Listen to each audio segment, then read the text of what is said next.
Welcome to the Financial Planners South Africa podcast, a show dedicated to driving the positive evolution of financial advice, specifically in South Africa. To join a global community of financial advisors, sharing and learning with one another to drive the positive evolution of financial advice, head to xyadvisor.com.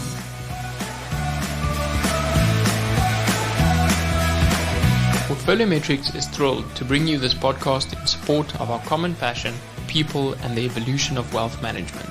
Our global business links precision investment management to expert financial advice through partnerships and technology. Portfolio Metrics is an authorized financial services provider.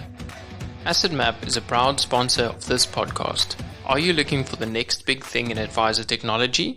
AssetMap is used by thousands of financial advisors to help create more meaningful conversations with clients. See for yourself how AssetMap is leading the next phase of financial advice delivery. Learn more at asset-map.com/Louis for a special listeners discount. This episode is proudly brought to you by Allan Gray. They say it's important to live for today. Although that might be true, we can't forget to plan for tomorrow. There's a lot of it left, after all. Allan Gray is an authorized financial services provider. Visit www.allangray.co.za to learn how we build long-term wealth for clients.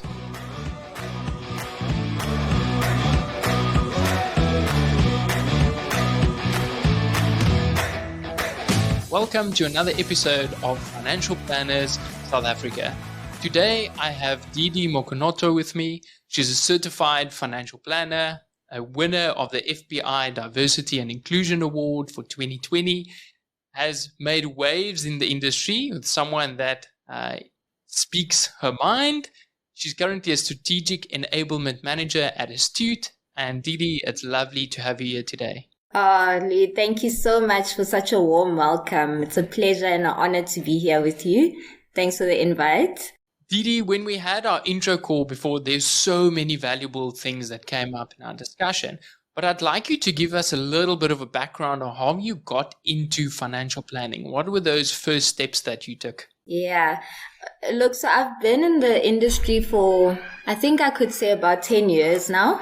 It's weird. It just like time went by so fast. But straight out of university, I went into BCom accounting at the University of Johannesburg. And very fast, Louis, I realized that accounting is really not my thing. Auditing is not my thing. It's just so monotonous and I wasn't excited by it. So I decided to then change to BCom finance, which then allowed me to, dip into investments. It exposed me to financial planning. It exposed me to tax planning. And that just opened up the world of possibilities for me. So that excited me. And I think back in the day when we did honors in financial planning, you could also then simultaneously write your board exam. So your CFP exam was combined then. So it wasn't a separate exam, which is lucky for me. So I did all of that before I even started working. I had qualified and I had gotten, the board exam done and dusted, and I just needed to get my work experience so I could get the actual designation. So that's where my journey started. And then I started working at Alexander Forbes as a junior financial planner. So we would give advice over the phone. I wouldn't physically see clients. So I wouldn't physically sit with them, but it was more like a call center environment where we dealt with the smaller clients, the clients that had like minimum debit orders or like 50,000 rands that they wanted to invest.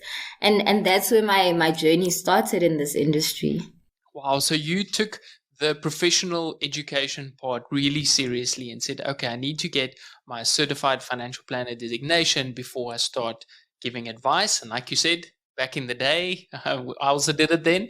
I think it was a little bit easier because people now struggle to get over that hoop. And you went into this role at Alexander Forbes. Like, tell me about those early days. Like, how did you find the culture within the business at that point? I loved it. I mean, it was such a solid foundation for my career because I think it's hard to enter the industry, the financial planning industry, as a young person who doesn't have connections, who doesn't have a network of wealthy people, So starting off at Alexander Forbes, they gave us leads. We had a salary. So I knew at the end of the month I would get, something. It wasn't me depending on commission and sales. And that really taught me the importance of building a relationship with a client as opposed to just selling so that I can have, food at the end of the month. They really, really laid a solid foundation for me. So I'm forever grateful, to Alexander Forbes for what they did. Brilliant. I think that's such a great base to start from, that you don't have this incentive to necessarily sell products. It's delivering good advice. And then obviously your career ended at Alexander Forbes after about 3 years. And what was that point that made you decide to look for something else? Well, when I left Forbes, I actually went to a smaller brokerage. So I still was interested in being a financial advisor, but I was still exploring and seeing what's out there. So I went to a smaller brokerage so that I could get exposed to more. At Forbes, I focused a lot on retirement planning and just a little bit of investment planning, but I really wanted to now do wealth management and look at it holistically and see how you can help a client from when you meet them to all the way to retirement. And in that process, it just dawned on me that this is such a big responsibility that I'm carrying. I really have to be with this client until the day that they pass away, which is something that I didn't see myself doing. And I realized the magnitude of that responsibility. So I started exploring, different avenues for me to start using my CFP designation within the industry. I think that's such a valuable point to consider, Didi, is that you're saying this relationship with your financial planner is relationship for life almost. And yes, we sometimes use it as marketing to say, we're your partners for life. But actually, are you taking this seriously enough? And are you ready for that commitment? Because it's like a marriage. You have two people that have to be committed to this relationship. What were the things that scared you of these like really long relationships with your clients? I mean, I would see my friends were getting promotions and they were climbing up the corporate ladder. And I mean, when you're an advisor, you are an advisor. That's your job. You might start as a junior advisor and then you get more experience and then you become a senior advisor. You get, wealthier clients, a bigger portfolio. But I sort of thought that I'd be doing the same thing over and over again. And I didn't think that my skill set was well positioned in that role. I thought that I'm very strategic. I'm an innovator. I'm someone who thinks out the box. So I wouldn't, like my God-given talents wouldn't have been maximized as an advisor. And I felt like there was another place for me to fully use my skills, but still using my designation. So I still would add value to the client and to other advisors, just not as me being the person that's giving the advice. And I think that's how I then started exploring the asset management side of financial services, and getting into Allan Gray. I wanted to see what that side of the world looked like. Yeah, tell us a little bit. What was your experience and what did that side of the world look like? So I think it's such a volatile environment in the sense that you sit with clients and my clients were financial advisors at the time when I moved into asset management. You sit with your clients and you're giving them investment updates, you're giving them updates in terms of the performance of your funds, and there's so much emotion attached to money. There's so much emotion attached to an advisor's client's money, and they want to make sure that they're making the right decision. If they choose to use this particular balance fund, they want to know that the person that's managing it is doing the right thing, they're ethical, and they're doing as much research as they possibly can to make sure that their clients reach retirement financially sound. So it's also a big responsibility that we were carrying on the asset management side. It was just a more distant relationship with the client. So I see this kind of theme of, emotions being piggybacking on money. And what it sounds like is that it can get quite heated debates. Like, how did you juggle the interests of working for an asset manager, but also, wanting to serve that that end client? I think it was quite an easy one because the asset manager that I chose to work for was one that I trust. I think they're very ethical. I think, I trust the investment team, the values of the company, and you see it from the first time you walk into the building, from the receptionist to whoever you're meeting with. It's actually the culture. It just goes through every single individual that you interact with. So it's very easy to sell an asset manager that is doing the right thing. Yes, there are ups and downs in the performance. Markets go up and down, but you trust that the people behind the company brand are doing the right things. And it made it easier for me to then sell them. So Didi, you talk a lot about kind of delivering advice at scale and not necessarily directly with the client, but through your partnerships with financial planners. What happened after you left Allan Gray? So that's a very interesting one because while I was at Allan Gray, my mind was still exploring, right, Louis? So I was still trying to use this innovative mind, and I'm now in this investment world, which is a very suits and tie type of environment. And, when you present, you have to kind of sit upright and speak in a particular way. So my mind started, exploring different areas within financial services, and I was researching a lot, and I started reading up a lot on financial technology. It kept popping up, and things like advice tech, open finance, blockchain, all of these things started creeping in. And I decided to just invest in myself and do a short course on financial technology. It was an online course with Said, which is the business school for Oxford. And that was the best decision I made because that opened up my eyes. I got to interact with people from across the world that were building different fintechs, that were working for global companies and developing different products, and it showed me that there's so much that I can still do with my CFP designation. It's just I'd be taking a different route.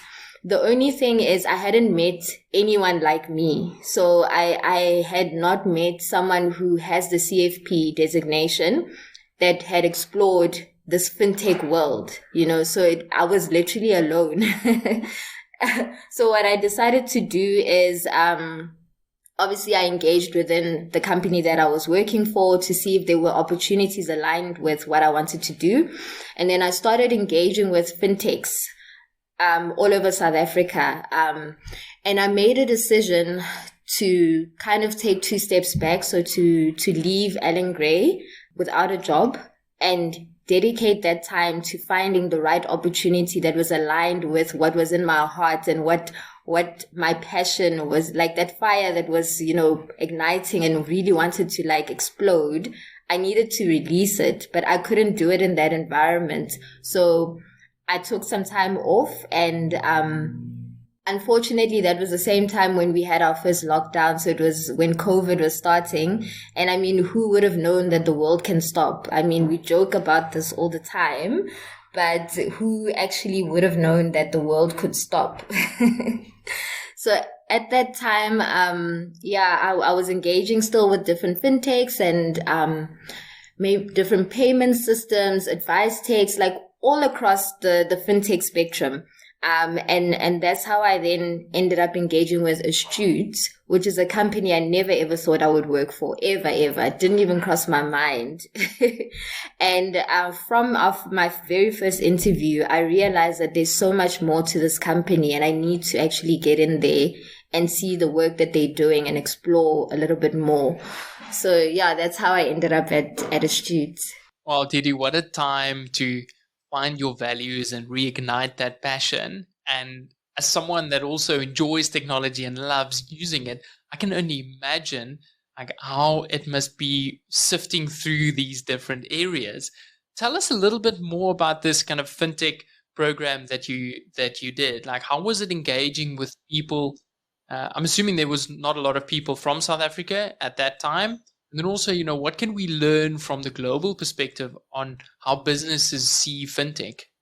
Yeah, no, there weren't a lot of South Africans. There were a few people from Africa, which was also quite exciting because you see the development that's happening in our continent, and it's exciting, right? Because it shows you that we are amazing people who are thinking out the box. And, sometimes you just need to give certain people opportunities, and you'll just see how they just run with things and do amazing things. But so I engaged with different types of people here. I engaged with bank managers, people that focus on investment banking, people that are focusing on wealth management.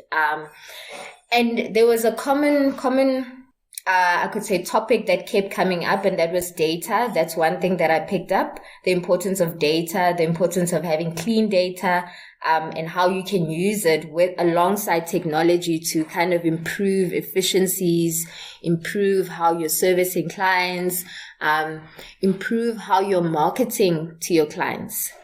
Are you marketing the right things to your clients, or are you just calling everyone on a telephone book and trying to sell insurance to them, So it was very eye-opening to, one, learn about the different technologies behind fintech, and also just to understand how they fit into financial services. So debt, investing, saving, pension funds. So that was very, very exciting.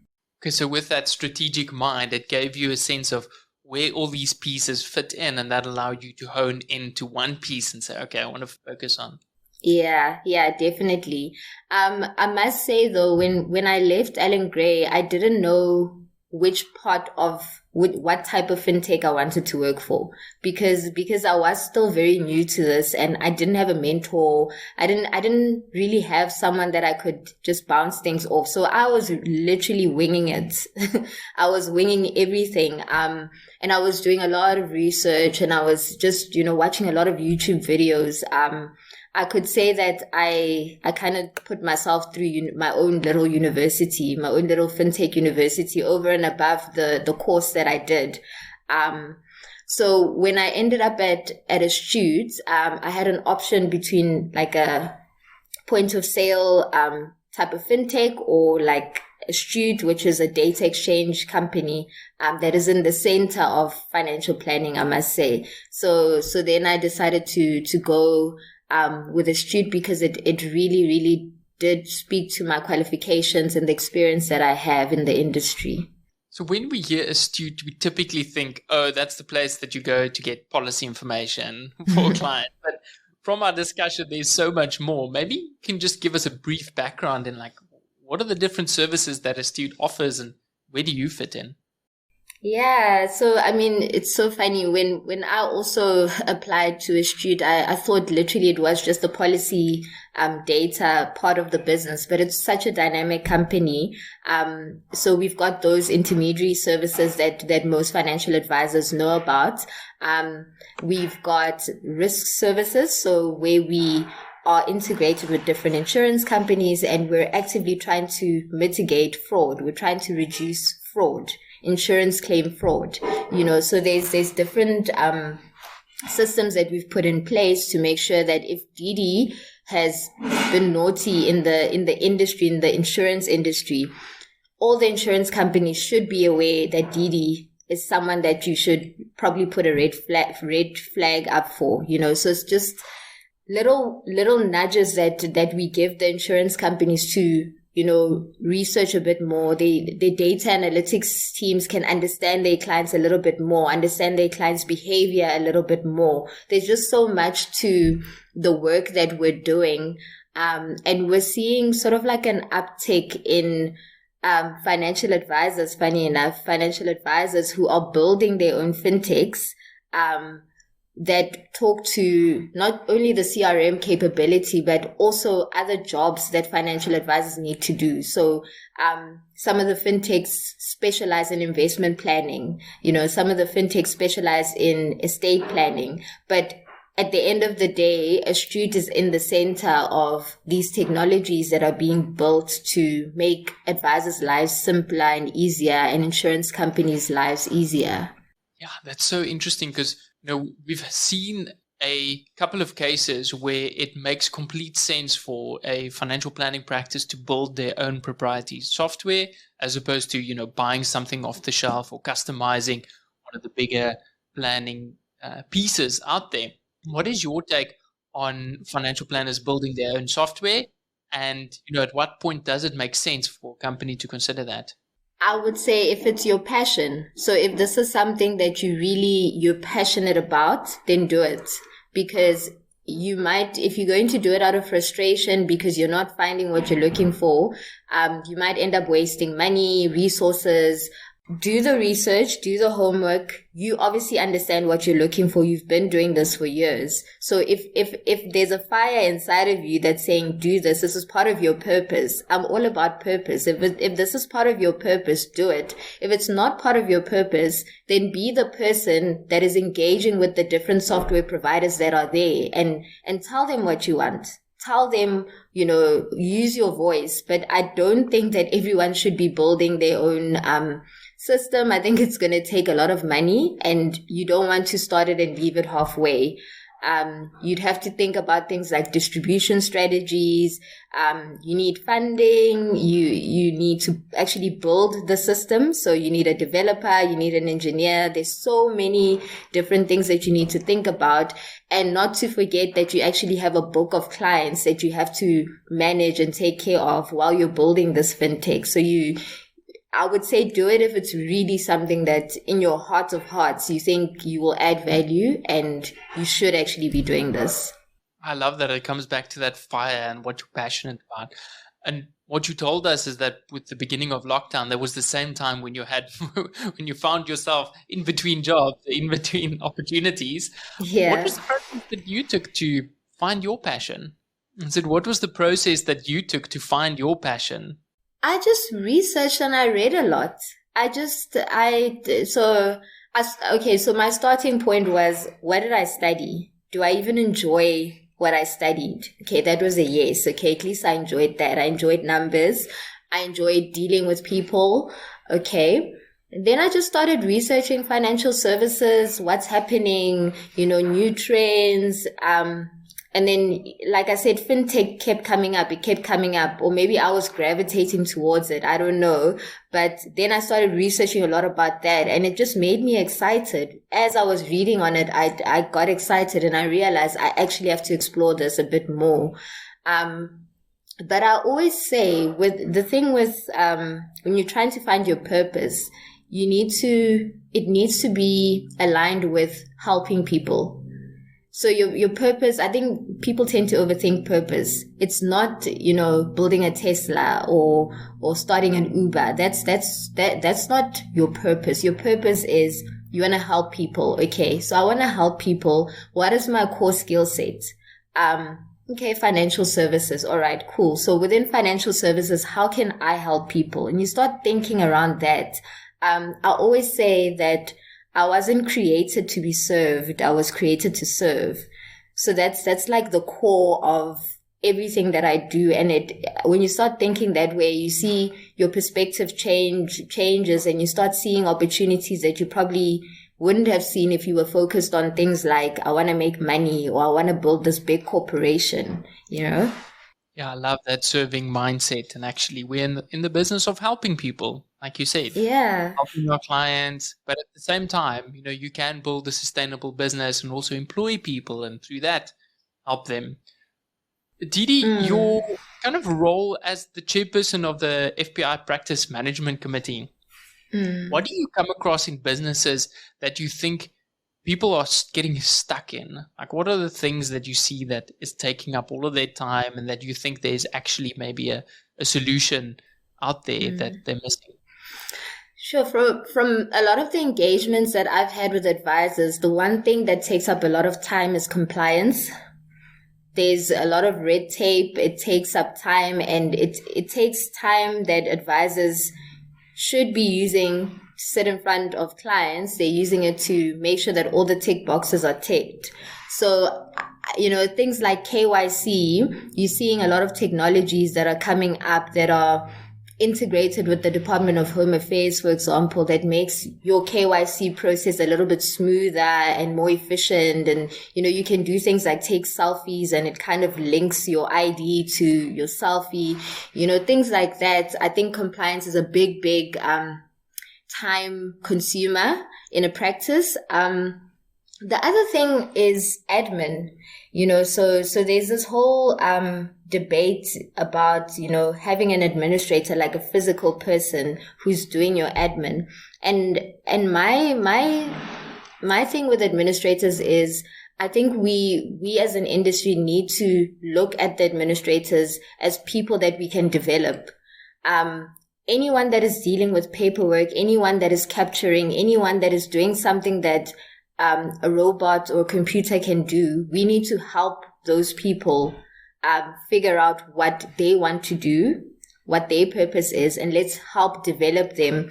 You might find that once we start developing them within your business, that person would add so much value in a way that you probably wouldn't have done yourself. So that's another practice management area that we're seeing. Some advisors are proactively putting in work into developing their assistants, not to be data capturers, but to be specialists in a specific area or something like that, So those are, some of the top ones that I'm thinking of.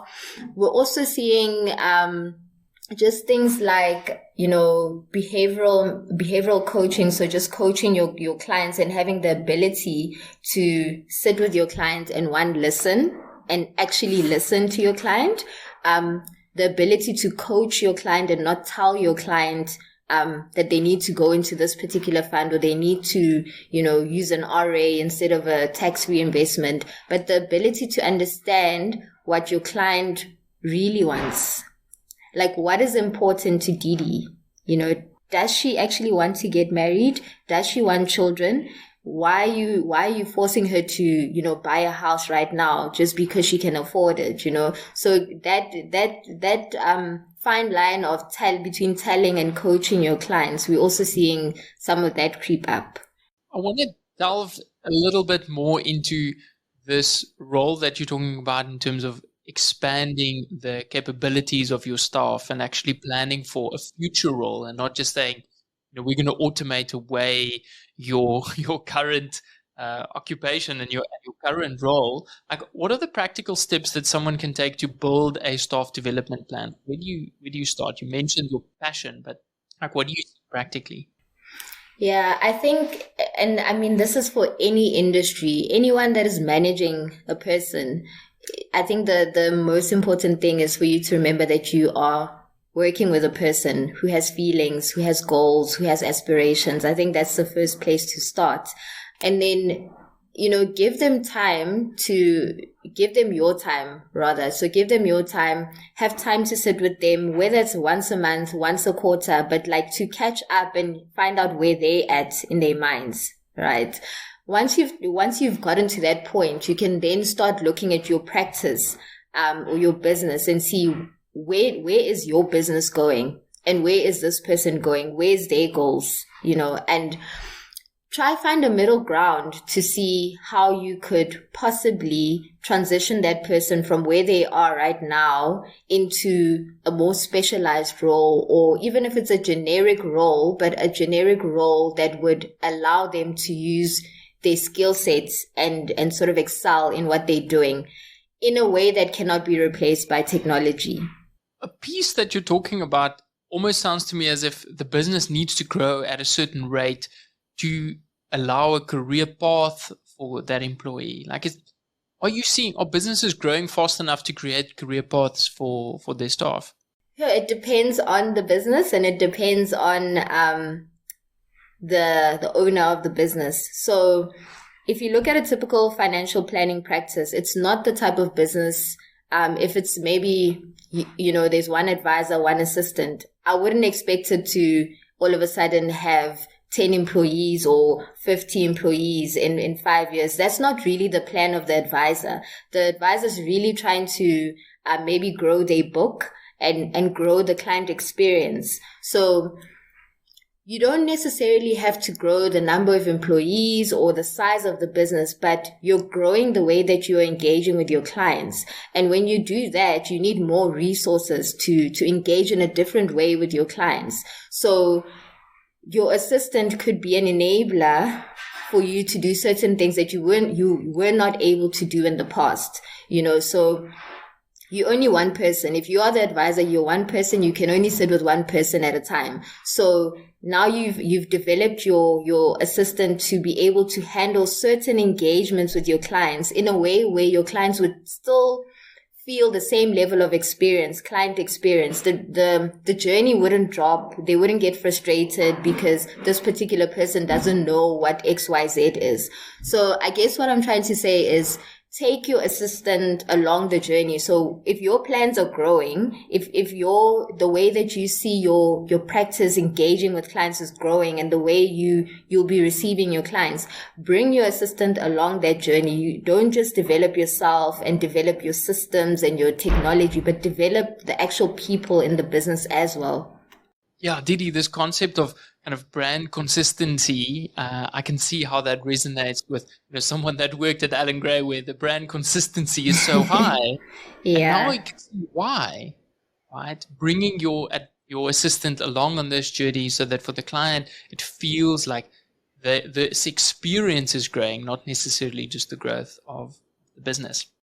Yeah, definitely. I mean, there's nothing more frustrating than, for example, calling a call center. I don't know, maybe it's you have something's broken and you need it fixed. Then you talk to one person and that person doesn't know anything that's going on. And then you talk to another person and they have all the answers, but you only reach that person after 2 hours of trying.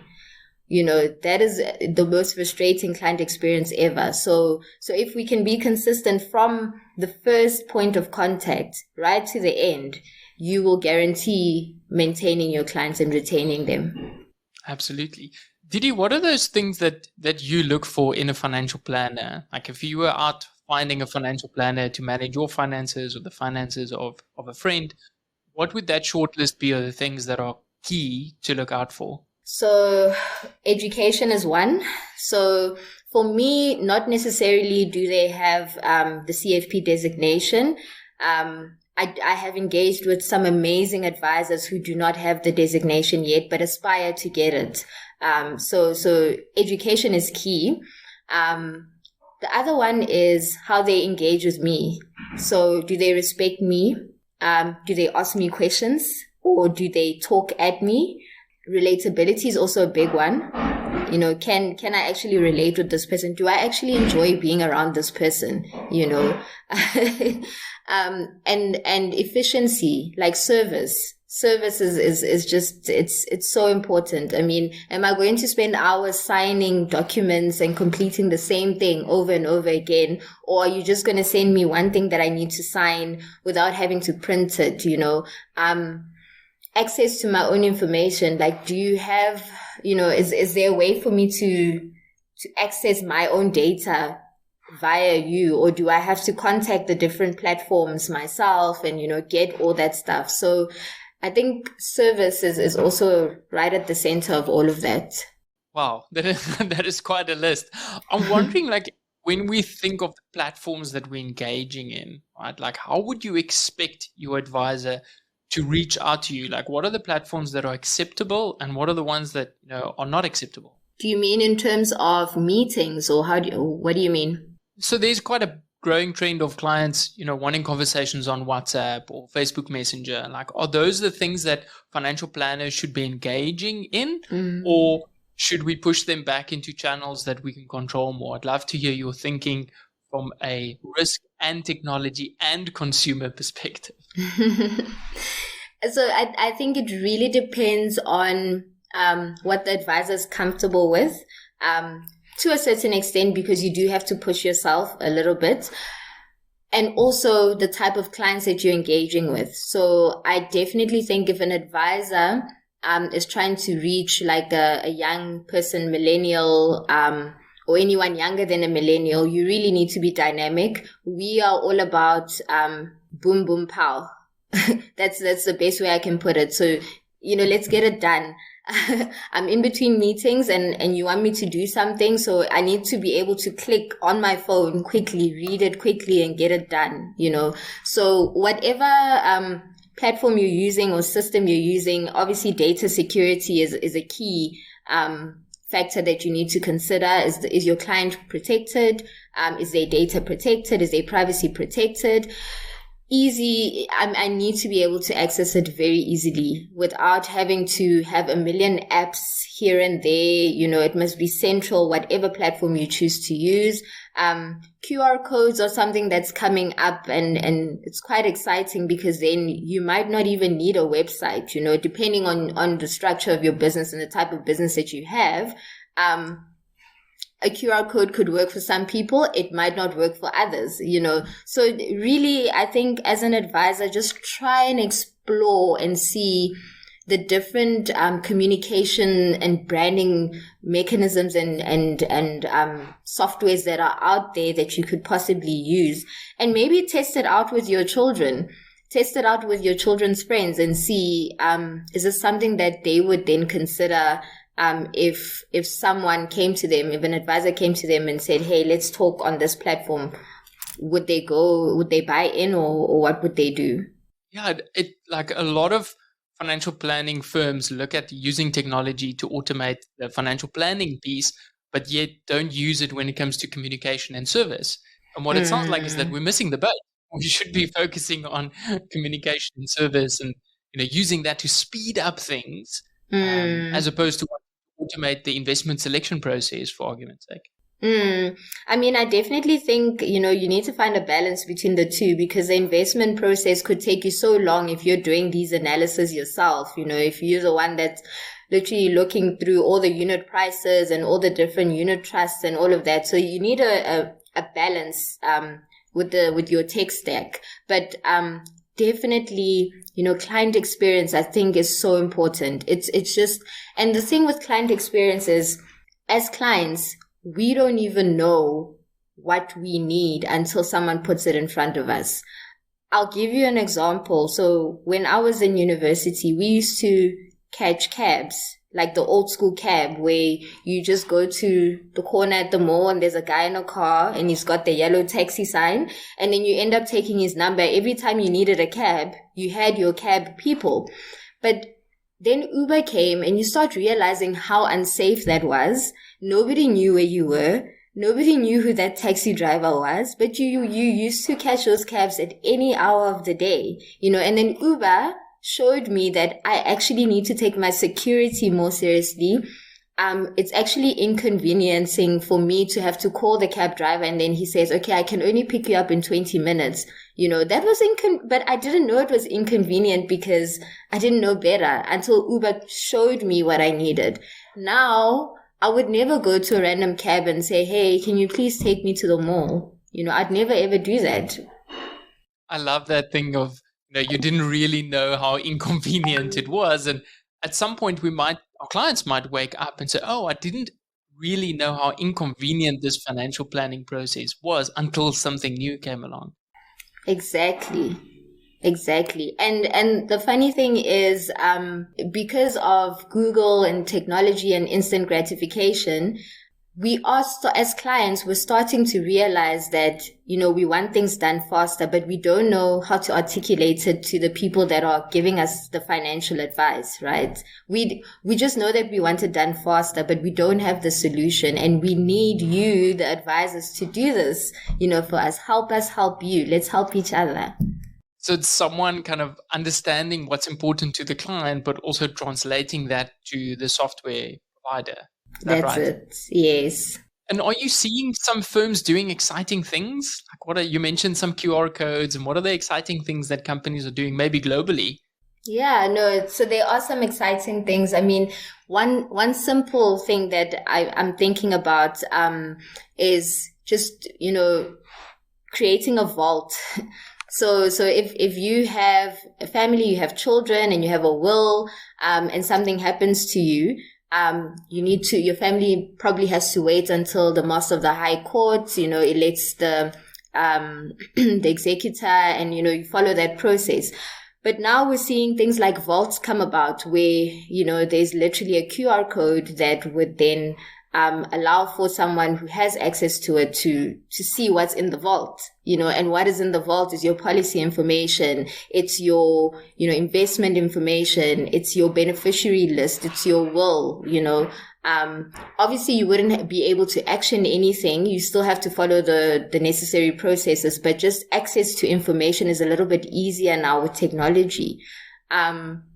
Things like, reports having, so your reviews, your reports having a capability for someone to comment on it, or having a capability for someone to request a call from the report, from a particular point on the report, so we're just seeing some exciting, innovations that are really, and it's exciting because it's coming from financial advisors, it's coming from people who have been dealing with this stuff for years and have decided, you know what, I have the solution.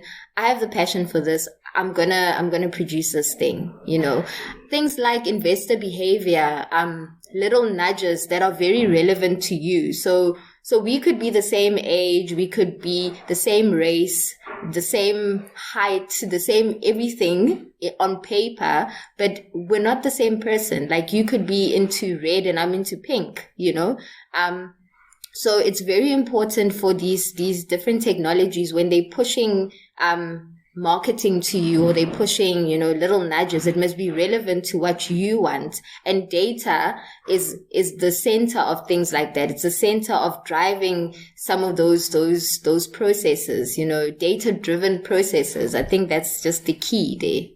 That is super exciting. And you mentioned that, the accuracy and having clean data in your practice is so important. And I want to reiterate that it can get very messy when you have all these multiple sources of data to deal with. Like, where do you go to when you're in that process of cleaning up your business? Do you employ someone, or are there services out there to help you, sort your data? It depends on the depth of the data, I guess I would say. If it's sort of data that is in your CRM system, you might want to just employ someone for holiday work to kind of clean out the CRM system. That's an option. Or you could do a bulk exercise and do something like an Astute download at bulk level, your whole book, and make sure that everything is clean. Depending on if it's coming through an FNA or if you're getting it, as a PDF, but do make sure that wherever you're getting and sourcing this data, it's a reliable source, that is trustworthy. It's golden source, data, like it's coming from the actual source. I think that's the key right there. Thanks, Didi. And, the next 10 years in financial planning and in our profession is going to look very different, because we have this kind of aging wave financial advisors, and this show is all about the positive evolution of financial advice. Where do you see this profession heading? It's headed in a very exciting direction. I see this industry working so well with robots. So I see financial advisors having like hybrid businesses where anything, so obviously the advisor would have studied and gotten the necessary education, but anything that really needs you to be too technical and to calculate things, the robot has your back. The robot is doing all of that for you. But then there comes a point where the robot cannot tell your client. So if you're sitting in front of a client and you say, so do you want tea? Yes, I'd like some tea. Thank you. Would you like it in a mug or would you like it in a teacup? What's the right answer? There is no right answer. It depends on what I feel like having it in, If I want to hold the mug, and have a large portion of the tea, then I want it in a mug. If I want to be a lady and I want to, have it with a saucer, then I want it in a teacup. But that goes down to the relationship that the advisor has with the client. You understand that Didi is the type of person that wants to drink from the teacup, whereas the robot would then make the tea and make sure that the tea is perfect, the temperature is perfect. But the advisor understands me so well that they can, already when I walk in, they know that, okay, I need to get the teacup for Didi. It's a teacup kind of day. Your social media account showed us at the high tea. and they... Exactly. So it's a hybrid. I think the industry is moving in that direction. And we need to be open to it, right? I really don't think technology is there to take our jobs. I don't think that it will take our jobs. We just have to evolve, and we need to, again, support, anyone that is in a position where their job might end up being redundant. It's our responsibilities to kind of help them, whether it's an employee or whether it's a colleague or someone that and you might just need to nudge them and say, hey, the industry is moving in this way. Have you thought about this? It's actually our responsibility to preserve everyone that's in this industry. Absolutely.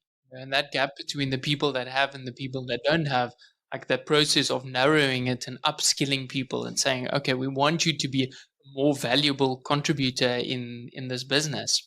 Yeah, exactly.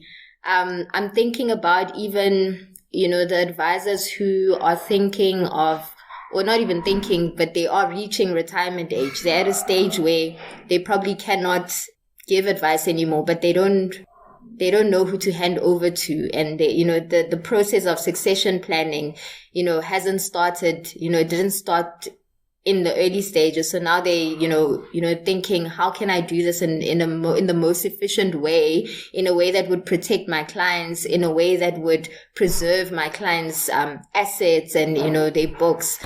It's such a interesting journey when you're talking to an advisor who's built a practice from scratch, and now they don't want to sort of neglect their clients, but they have to retire. So I think, in the future, we as we're working towards the future of the industry, we really need to think about these succession planning strategies. How are we supporting advisors to hand over, clients in the best way possible?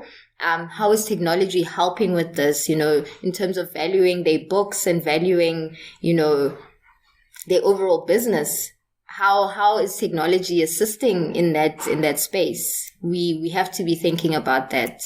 So technology is not just something that you have to leave to the younger planners. It can also benefit you in unlocking the value in the practice that you've built without you having to, I guess, control and understand every piece of it.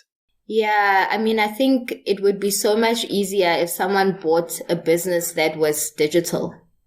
If someone is buying a business and everything is in a yellow folder and, you still need to find those, it makes it a lot harder for the handover process. But if everything is digital and you can literally click here and show them, your business, it makes it easier for you to sell your business. It makes it easier for it to be evaluated as well, Didi, thank you so much. This has been a wonderful conversation. If people want to reach out to you and have a conversation, where's the best place for them to do so?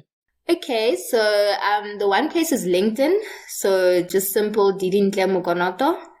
The other place would be Instagram. So I actually play golf. So I've started a financial education /golf blog on Instagram. It's called 19th with Dintle. That's as in 19th hole, the 19th hole. So yeah, they can reach me on Instagram or they can reach me on LinkedIn. Lovely. And find you on the golf course for some technology and advice tips. Definitely. They'll find me on the fairway.